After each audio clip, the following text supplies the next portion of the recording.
নদীতে কোরাল হারানো সেই সৎ কাঠুরে অনেকদিন পর তার স্ত্রীকে নিয়ে বনে ঘুরতে গেল। এদিকে কাঠুরের স্ত্রী সেই নদীটিকে দেখতে চাইলো এবং নদীর ধারে গিয়ে হঠাৎ করে সে নদীর পানিতে পড়ে গেল আর ডুবে গেল।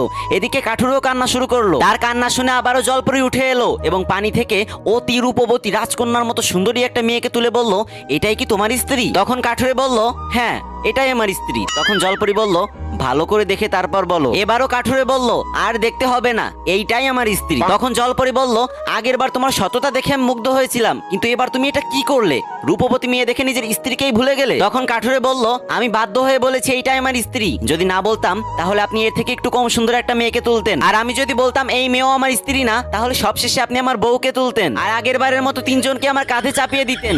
এজন্য আমি প্রথমবারই বলেছি এটাই আমার স্ত্রী। পরি সাহেবা, আমি নিতান্তই গরিব মানুষ, তিনটা বউ পালবো কিভাবে বলেন তো?